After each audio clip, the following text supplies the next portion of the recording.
Hello. Uh, I'm interviewing my grandfather or Papu. Uh, yeah, can you state your name? Can you say your name? Oh, Dean Kopitas. What's your Greek name? Costandino Kopita. All right. So what was it like to grow up with relatives that only spoke Greek? It was it was kind of normal for us. Okay. We did speak English Mm. um, on in the house talking to my sisters. Um, we usually spoke English to each other when my grandmother wasn't around. Okay. But out of respect to her, when she was around, we would just talk Greek All because she didn't know how to speak English. She right. refused. She refused to learn how to speak English. Okay. Um, you were the youngest kid in the family, or with older sisters, yes? Correct. What was that like? It was okay. I was the youngest, and I was the only boy. So it was again. It was kind of normal. There was Okay. nothing unusual about it. Did, We had family around, so there were cousins, that I played with when I was small, and we had friends in the neighborhood. It really wasn't. I mean, being the youngest is sometimes okay, yeah. because you could get away with stuff that you probably couldn't get away with Is that what otherwise. happened with you? Huh? Is that what happened with you? It did on occasion, sure. All right. Um,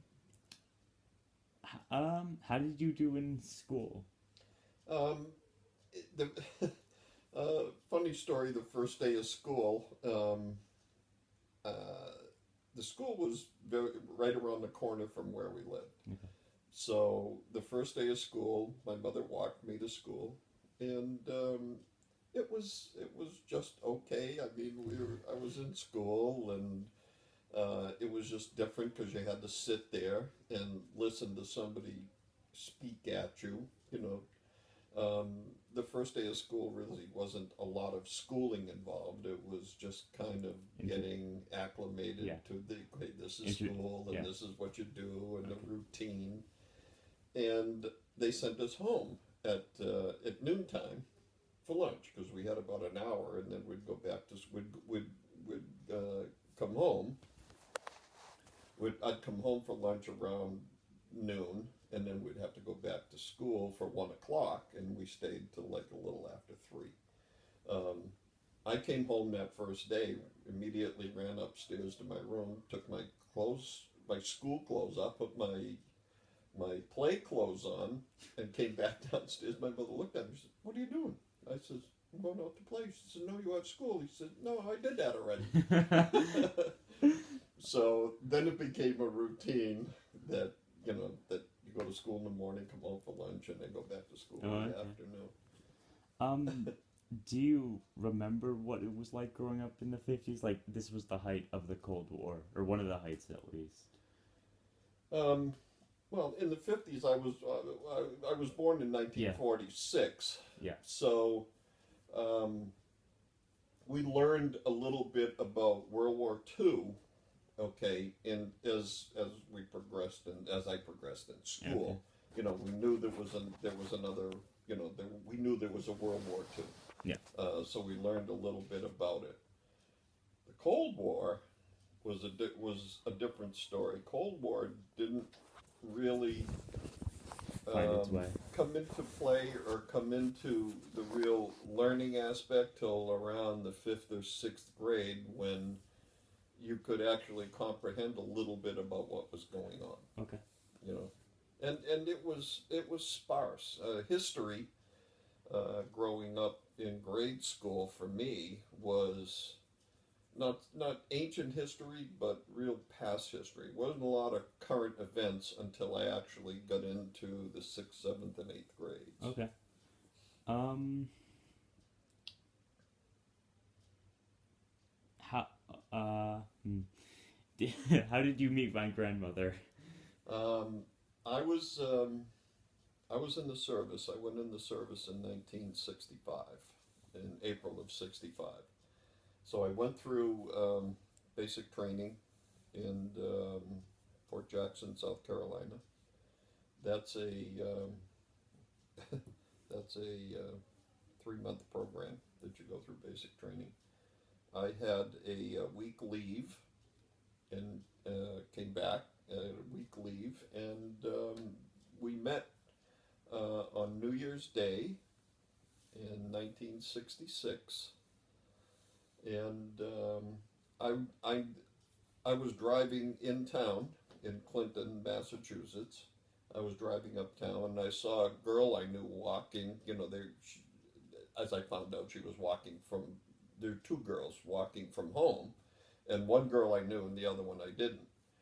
And I just stopped and asked them if they wanted a ride uptown, and and they got in the car. We just started driving around, just talking and everything. And one of those people My grandmother. was my wife, right? What became my wife. Yeah, that's Yeah. how we met. This is a bit more serious. How did you feel when you got drafted? I didn't get drafted. Oh, you didn't? No. Oh, I thought you did. No, I volunteered. Oh, okay. Um, it was I was out of school. I graduated in '64. I worked for a year, and then decided that I really needed to do something to learn a little bit more. Okay. And I knew a couple of friends who had joined the army, and so I just decided to go up, find out what it was all about. And because I was just barely 18. Okay. I had to get my parents' permission, so I talked to them about it, and they agreed, and I went in the service. I wanted to go in specifically for a reason because I wanted to be a paratrooper. I wanted to jump out of airplanes, and that's the reason, really, the biggest reason I joined.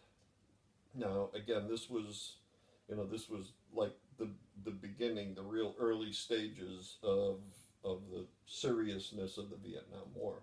And that wasn't in my mind at all. I just wanted to jump out of airplanes. That's what I wanted to do. That was your goal. Right. That Okay. was my goal.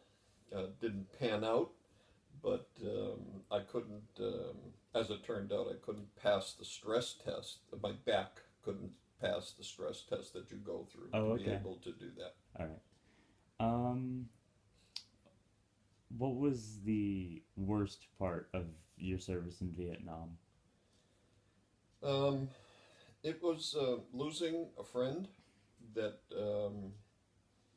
that we were. There was 4 or 5 of us that were kind of close. We always Okay. hung out together. The army is the army, and they move people around. Not so much not caring who they were, but not knowing who they are. They know they needed particular people in a particular job, um, and they'll just move you into places where they need you, and that's what they did to my friend. His name was Ronald Hurst, and we knew each other from the day went into the service. Um, we met in Springfield, Massachusetts, where the day I signed up and left for basic training, and we met actually on the train from Springfield, Mass, to Columbus, South Carolina, Columbia, South Carolina. So it was they moved him from where we were in Vietnam to a little further south of where we were, to the Mekong Delta, and we heard that they were in a convoy and his truck hit a 500-pound mine and he was killed. Was that the black man or the white man? I know you White. had two friends. He like was that. black. I'm Okay. sorry. All right. Yeah, he was a black kid. Okay. What did you do for fun while you were in the army? Uh, um, there was I don't know about fun. There were just different times. Or what was the best part about being in the army? I guess. I don't know. I guess I really, I can't say I enjoyed basic training, but I enjoyed the regimentation that is the military service. Okay. You know what you had to do. You get up in the morning. You know what you had to do, especially basic training. Okay. You know, you get up at 5 o'clock. You ate. You ran, and then you went on to training. You get home at night. You clean the barracks. You go to bed, and then you get up, do the same thing the next day. I guess the regimentation of what it was between basic training, advanced infantry training, and then leaving Vietnam or leaving for Vietnam was there wasn't a lot of regimentation in Vietnam. You know where you had to be, you know what you had to do, but you know you also had to protect yourself. Okay. What did you do in the army? I did a lot of things. Uh, My, my there's a term in the Army based on the job that you performed called your MOS. And for some reason right now the acronym escapes me. Um, um, Military Obligation Service or something like that. I just can't remember. What I went in is I was trained just after basic training for 8 weeks in wheeled and tracked vehicle repair. Okay. Um, once once that ended, we went on to advanced infantry training for 12 weeks, and that's when you really get into the hand-to-hand combat and all that stuff. So my MOS basically was wheel and track repair. Once you get to Vietnam, that just that goes out the thrown window. out. Yeah, and you become whatever they want you to be and whatever they want you to do. So what were you while you were in Vietnam? I did a little bit of that in not a motor pool, but it wasn't a motor pool like everybody talks about motor pools. It was almost like a service bay where we repaired, replaced whatever we did for a short amount of time. Then, since we were a support battalion, we were moved out into the field to support, and had nothing to do with mechanics. It had nothing to do with wheel and track service. We were just told that we're going to support the infantry. So we were assigned to different infantry outfits, and that's what we did. We didn't go out on patrols like they did, or any search and destroy missions like they did, but we stayed kind of in the background and supported. They were like the front and we were the rear. If we were needed, then we'd be called up. Okay. Were you ever needed? A number of times. Okay. We were involved in a number of different operations in Vietnam. The first one we got there, I was part of what's called an advanced party, so I flew to Vietnam. Most of my outfit was on a troop ship for 30 days. And some of the horror stories I heard about that troop ship, I'm glad I wasn't there, but because we flew in an Air Force cargo plane, is how we got to Vietnam.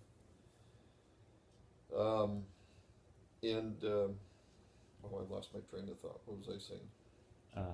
You were in the advanced. Yeah, we when we first got there, we were involved in an operation called Operation Attleboro. It was they had found a very large cache of rice and weapons, and what really started the operation. So we were asked to go in and remove the rice, remove the weapons, and that's basically what we did. We found there was a lot of tunnels, there was a lot of hidden bunkers, there was a lot of everything. Okay. So we went in, took it out. The Hueys and Chinooks came in and flew it all out. We would just attach just huge nets onto them, and they'd just take it away. They gave all the rice back to the local Vietnamese villages, which was essentially giving it back to the Viet Cong. Okay. The weapons, they kept. We didn't see what happened to the weapons. We weren't allowed to keep any of the weapons, which were basically either handmade. They'd be Machetes. either handmade rifles or AK-40s. They were Chinese-made AK-47s. We were not allowed to. We were not allowed to keep any of those. Didn't you try to keep a weapon? I didn't. Oh, okay. Just everybody wanted to, Okay. but I did not. I mean, a lot of them wouldn't. They were really accounted for, and we picked up thousands of weapons. Okay. I mean, and just thousands and thousands of pounds of rice that were all stored, to support the Viet Cong. Okay. That was the first operation we were involved in. How long did you serve for, and like how much time did you spend in Vietnam? Total service was 3 years, and I spent 12 months, September of 1966 to September of 1967 in Vietnam. Okay. How were you received well by your hometown? Because I know in Vietnam the soldiers weren't like received all that well because of how unpopular the war was. In the town where I came back, Clinton, Massachusetts, there was a lot of soldiers from town, a lot of kids from town that I knew were in Vietnam, and a lot of kids came back. Some didn't. But in that particular town, we were received very well. I mean, nobody treated us any differently than we did before we left. Okay. The first I saw of anything related to how the soldiers were portrayed in that era of Vietnam when I come home. I came home in 1967, and I flew into Oakland, California, the air base in Oakland. And we get off the plane, not knowing really what was going on in the U.S. The military filters out all the news. They only give you the news that they want you to hear. The only news broadcasts we heard was Armed Forces Radio or the Armed Forces newspaper. So we didn't know of all the protests and all the Vietnam and the hating and baby killing and all that crap that was going on here before I came home. Got off the plane in Oakland. We cleared and came through the terminal, and there were just protesters carrying signs, baby killers, why, and all kinds of different protest signs. Just degrading the military, and I'm thinking, what the hell are these people doing here? What is this all about? And I'd just never seen anything. We were oblivious to what was going on. Until my brother-in-law came to pick me up, my sister's husband, and he's the one that on the ride, I got a real education from the ride from Oakland to Gilroy, California, which is, maybe an hour ride, an hour and a half or so. I don't know. Was that you? Maybe about an hour and a half or so, and got a real education of what was going on in the U.S. and how, the military was portrayed, by all these young protesters my age coming home. I mean, I was 20 years old, 21 when I got home. So it was a real education. So. Okay. What was your first civilian job after the war? I'm sorry. Your first civilian job after the war. My first civilian job? Yeah. I worked at a gas station. Pumping gas and learning learning mechanics all over again. Oh. So that's exactly what I did. Oh, okay. I did that before I left and came back and worked for the same person when I came back. All right. When I came home.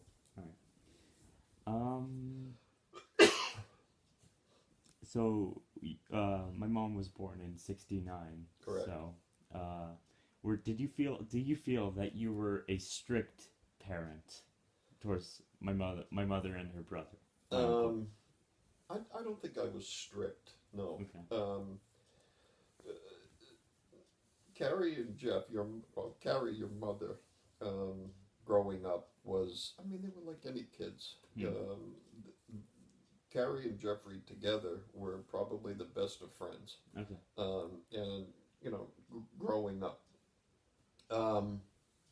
wasn't strict at all. I think Karen was, or your grandmother was a lot more strict than I was. Yeah. So no, not very. So, But you had to realize that your mother started skating at 3 years old, yeah. and your uncle Jeff at 4. So again, skating became a regiment for the entire family. Okay. So I think mom has mentioned once that you worked in a tech oriented job. How did you get into that? I had a next door neighbor, and I was working at a assistant manager at a hockey rink, and I knew that I couldn't support my family on what a hockey rink was paying. And my neighbor said that because of your mechanical background at the time, now this was in the late 60s or very early 70s, that there was that I couldn't support. So he said, with your mechanical background, and computers the way they were in that era were more mechanical than they were electronic. So he said they had an opening at his company, and he said we had another auto mechanic, okay, that worked out very well in another part of Boston. So they were more than willing to take a chance, okay, to see how that worked out. And I got that job, and that's how it began. I mean, they trained me on this particular equipment. It was very old, very mechanical, like card punches and card readers, Oh, and wow. in the real early stages Yeah. of the tech industry. So. Yeah. Okay. When did your love of hockey begin? Because you love Oh my hockey. God, yes. When did you get into it? I had a friend, or actually it was a friend of your grandmother's. The hockey rink that I worked at was we knew that they were building this rink. So the rink got built, ice was in, and this friend of your grandmother said, "Hey, we're going to go skating. Let's go play hockey." And I said, "Yeah, that sounds like fun." And we basically had no equipment other than some really old skates. I mean some really old leather skates that were absolutely no support, no nothing, and a hockey stick. No helmet, no gloves, no nothing. No We pads. just went out and shot around and played, and it progressed from there. Hockey is a type of sport where if you really enjoyed what you were doing, it becomes an addiction. Okay. You just love the game so much, that's all you want to do. You just want to be out on the ice, because it's just kind of that type of a game. It's just free. Yeah. It's exciting. There's a goal to it, Yeah. So that's how it started. There's literally a goal. Literally a goal. No Yeah. pun intended. Yeah. But there's a goal to it. What was your favorite job, and why was it your favorite job? I think working in a hockey rink, probably my all-time favorite job. Okay. I spent almost 30 years in the tech industry. I mean, some of that was fun, exciting. I think I did some really good work there, working for a particular company. But leaving the tech industry was probably one of the better things I did. and I managed a hockey rink. I mean, I was doing something that I loved, still skating, watching hockey, playing hockey, and managing a hockey rink. It just couldn't have got better than that. Okay. Um, I have to ask this question because I know you love hockey. Did you watch the match between the U.S. and the USSR, the Miracle on the Ice? Oh, absolutely. Yeah. Yeah. How did you? It was yeah. It was like watching. It was like watching the Patriots play that first Super Bowl that they won. You couldn't sit down. It was just so tense, and you just wanted the U.S. to win so badly. Yeah. I mean, Because the USSR had won like 6 years in a row. yeah, they were portrayed as amateur hockey players, Yeah. and they really were not amateur hockey players. I mean, they came and played a series of hockey games with the NHL, and they beat every team other than the Philadelphia Flyers, because at that time in the 70s, the Philadelphia Flyers um, um, just beat them up. Okay. Between the first and second period, they even refused to come back out on the ice because the Flyers were just hitting them, beating them so badly that they didn't want to come back out. That's not the way the European game was played, No. but that's the way the U.S. game was Yeah, played. the European game is like ice is much more. Yeah, it's larger. Yeah. It's more of a finesse game than it was the rough and tumble Yeah. NHL Yeah. at that time. So were the hockey players younger then? Huh? Like the U.S. team, were they younger than the U.S.? They're college kids Okay. playing against professionals, basically. Yeah. and playing against- and it was just most like all adrenaline. Okay. They just wanted this game so badly Yeah. that they went out and just stole the game. Yeah. I mean, they played so well, that it just shocked the world. It was fantastic. Yeah. What was your favorite? What was your favorite kind of music? Oh, all oldies music, 50s, 60s, and 70s. Oh, okay. Yeah, without question. Yeah. Yeah, I can't listen to any of the new crap. It just, I can't. What was your reaction to what happened in Ukraine, the Chernobyl disaster, the nuclear reaction? It was. I don't know. It was not indifference. I mean, it was. I don't know. In the U.S., we're kind of filtered away from everything, Okay. so it didn't honestly affect us. I mean, physically didn't affect us. Yeah. Yeah, it was really devastating, and it was, could it happen here, especially with the 3 Mile Island problem that was going It on? happened right before Chernobyl, I think. That's what I'm saying. So could it happen again? Was it really that bad? And I think that may have been some of why, they eventually shut it down or rebuilt it or whatever. I really don't remember exactly Chernobyl's what been shut happened. down. Yeah.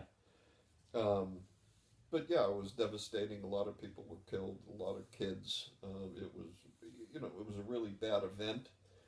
How it affected me, it was a concern that could it happen here, and it was just. I don't like the word indifferent, but it just didn't. It didn't hit you really hard? No. Okay. No. Alright. I mean, it was a news story, Yeah. and it was a devastating news story, but it really didn't affect us. Okay. What was it like driving my mom and my uncle back and forth between the rink?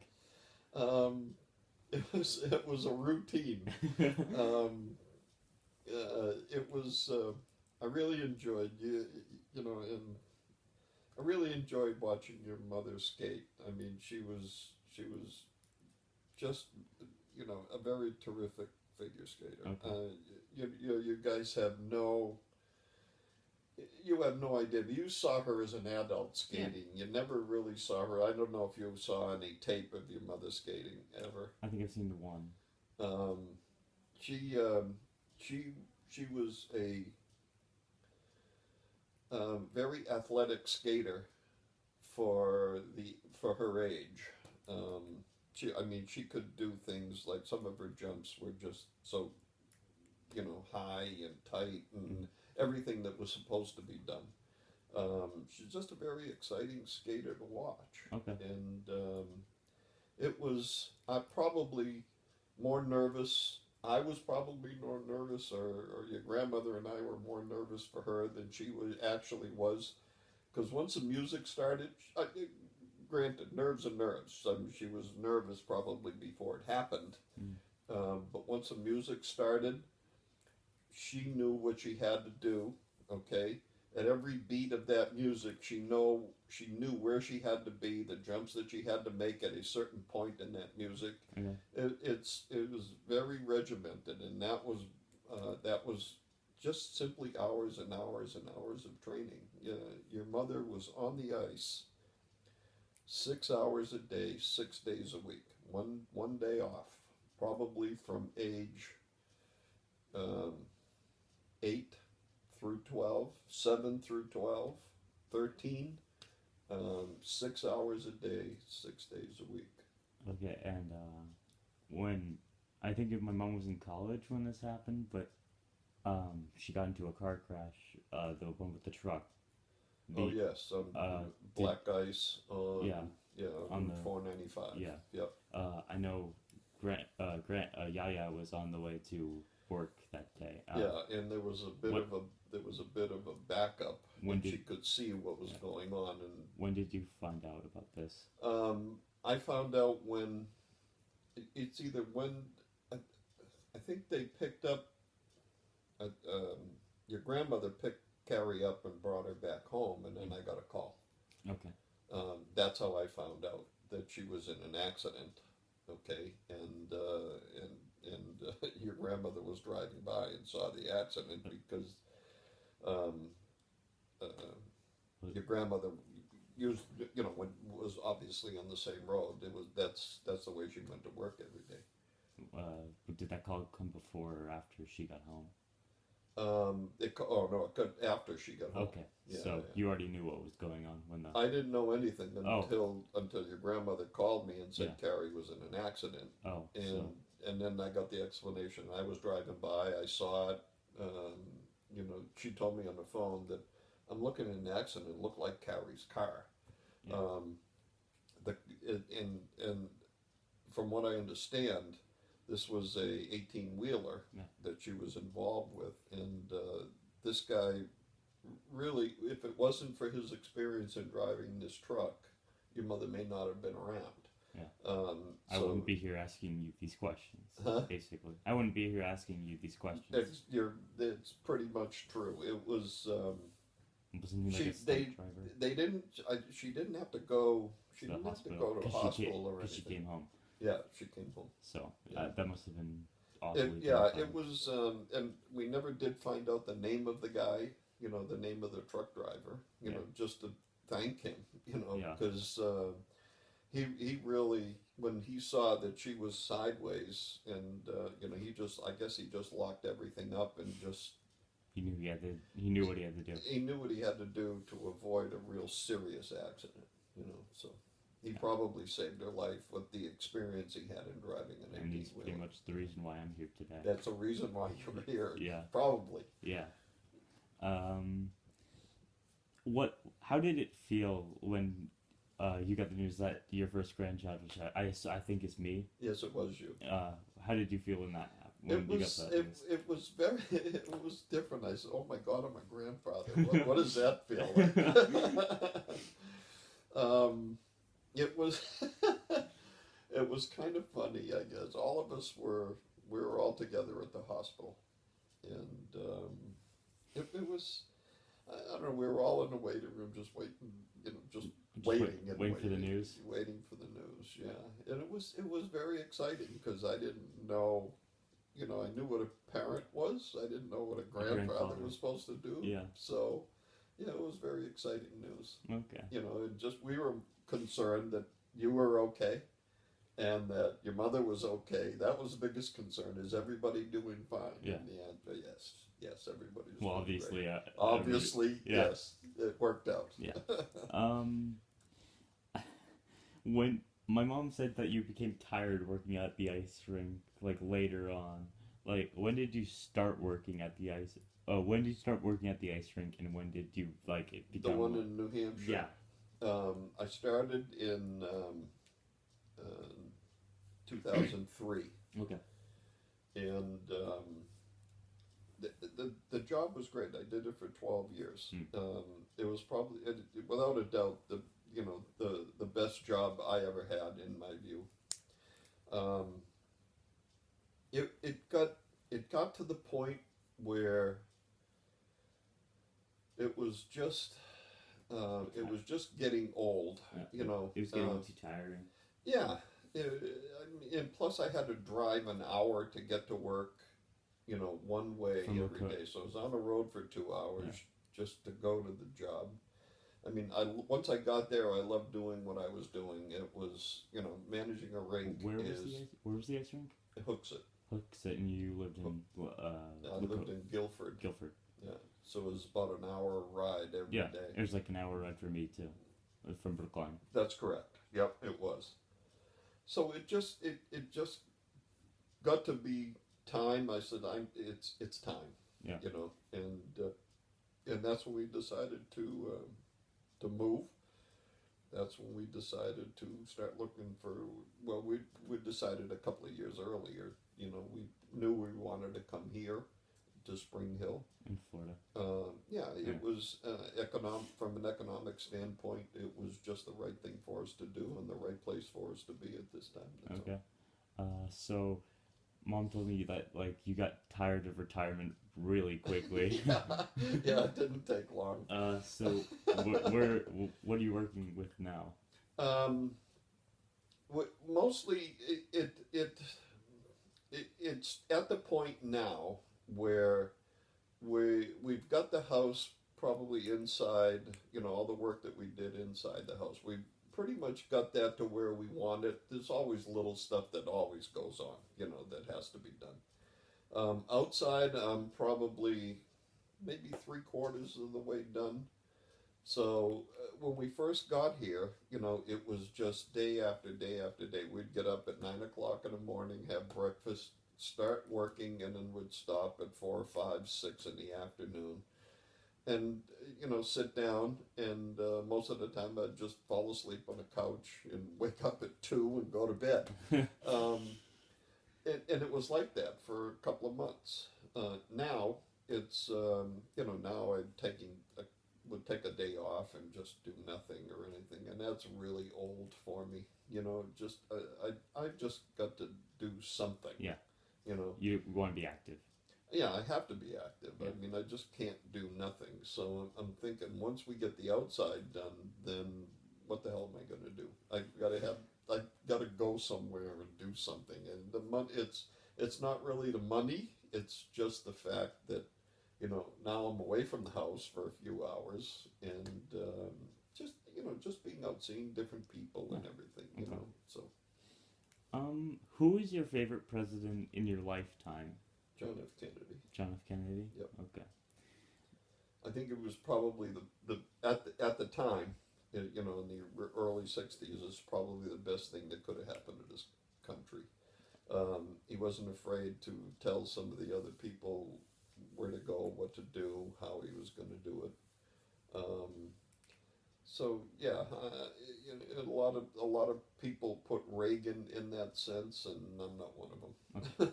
So I think I can understand that because Reagan kind of helped the end of the Cold War. Yes, yeah, he pretty much shut down Gorbachev, and caused the collapse of the USSR. Yes, well, he was part of it. It collapsed pretty much on itself. Yeah, they did. They collapsed on themselves. A lot of the USSR, the people in those different countries, the non-Russian republics. Correct. Pretty much. We don't. Why are we having to answer to you anymore? To Moscow. Yeah, I think it was more timing for Reagan than it was anything else, and he got a lot of credit.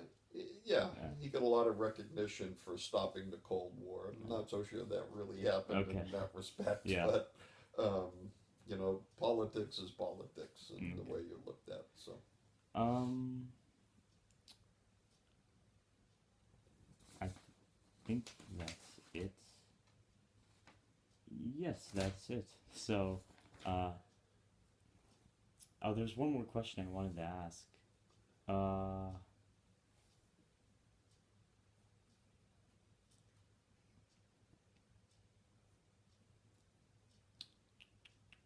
ah, oh no.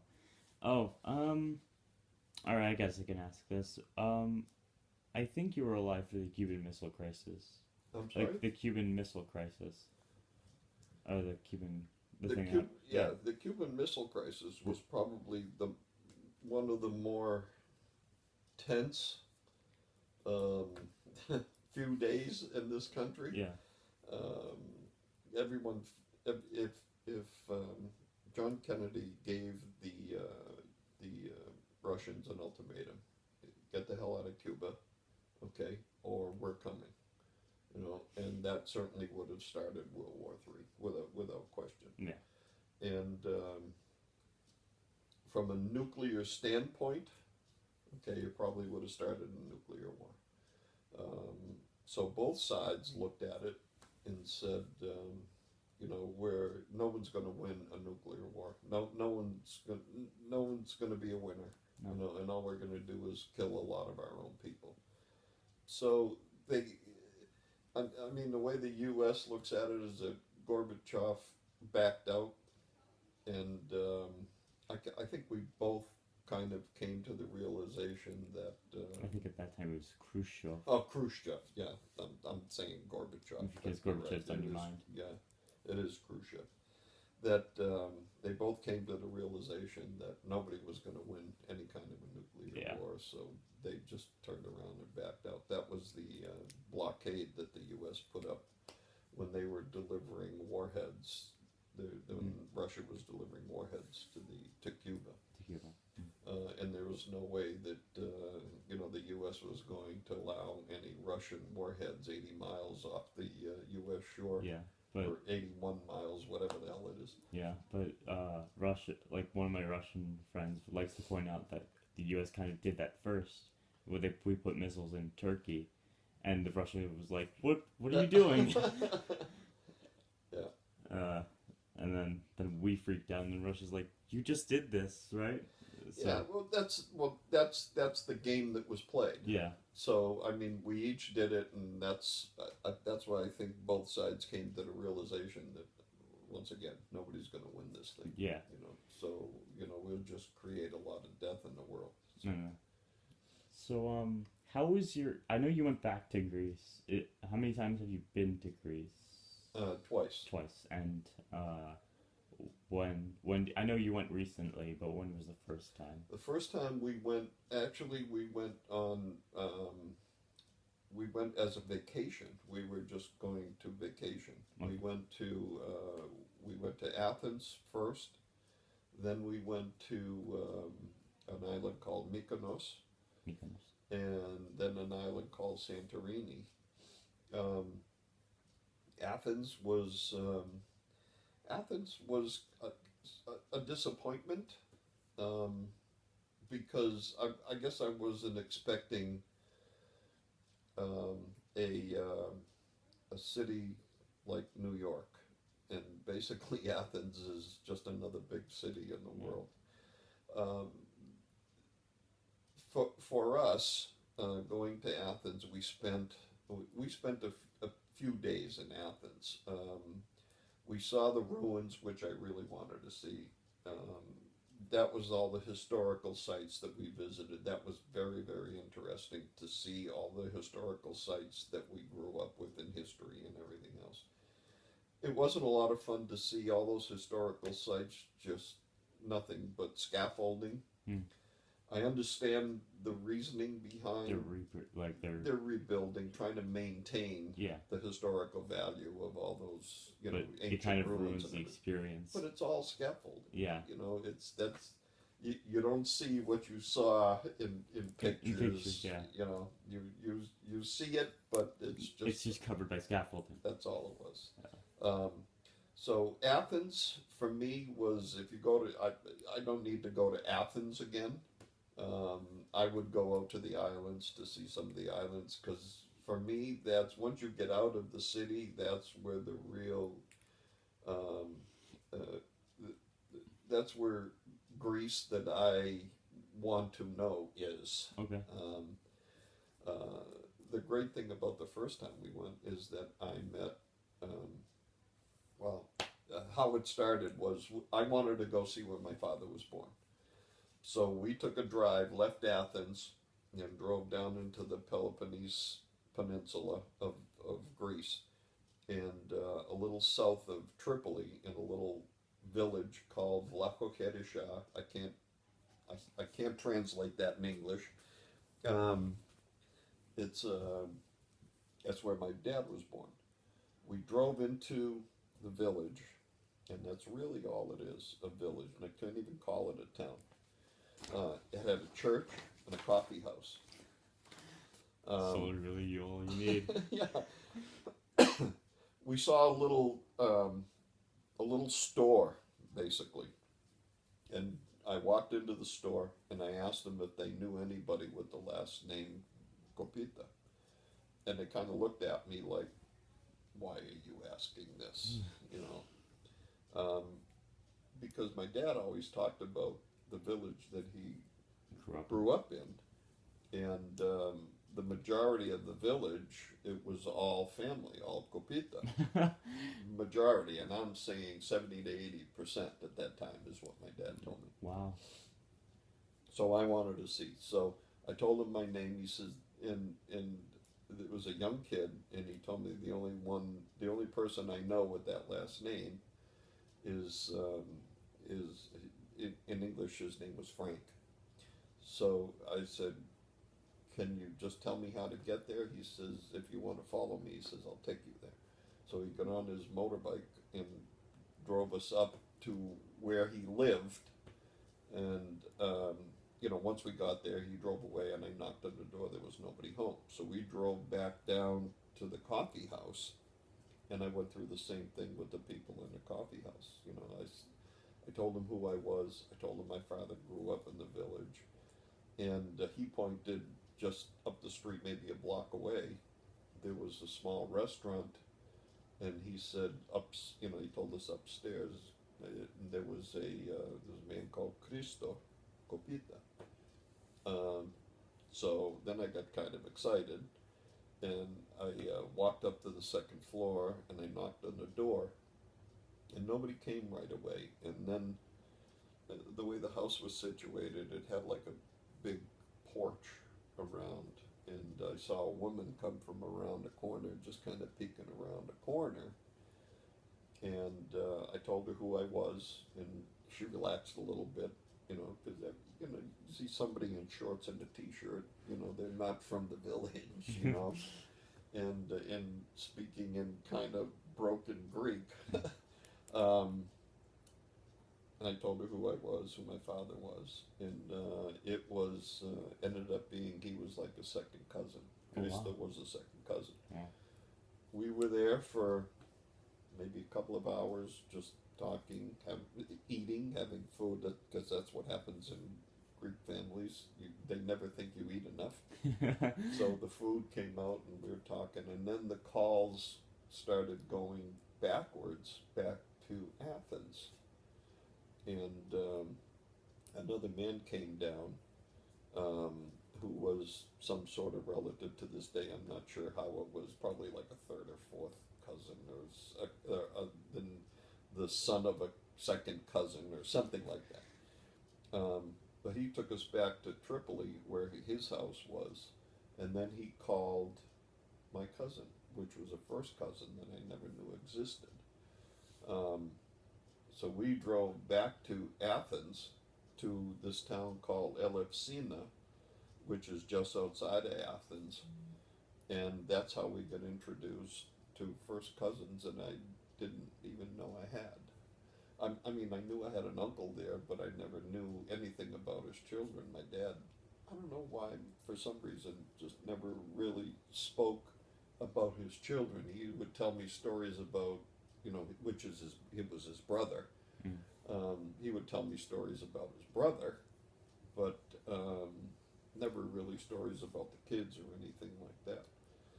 And that's how I found relatives, and that was the first trip. Um, the second trip was like a year or so later when I went with my sister, because she had to. I mean, she had to meet these also. So the second trip was just more family than it was vacation. We spent I think we spent like 3 days on the island just to get away and took a little bit of a vacation time. But most of it was family, and we spent a lot of time with family. So now we talk to them. I talk to them maybe once a month. My sister talks to them all the time. Okay. So at least we established, a relationship with the relatives that we never really knew we had, which is really, really great. Yeah. So I'll get calls every once in a while from them, which is really nice. Yeah. Yeah. Do they speak English, or is it just No Greek? English. Her daughters do. My cousin, her name is Vasiliki, which is Valerie in English. Two of her daughters do, and her son. There's three girls. There's three girls and one boy. She had four kids. Her son is the youngest. He speaks English, and the two middle girls, the oldest one, a little bit, but not as well as the other two girls do. So they'll get on the phone, and if I'm trying to talk to Greek, if I'm talking Greek to them and I can't think of a word that belongs there, then it'll just go it'll go into English, and Yeah. they'll understand what I'm talking about. So yeah, it's a lot of fun. Great people. Okay. Really, really nice folks. All right. Well, thank you for talking. Okay. to me. Okay. Can you say goodbye in Greek? Kalinichta. All right. We're gonna go with good night. good night.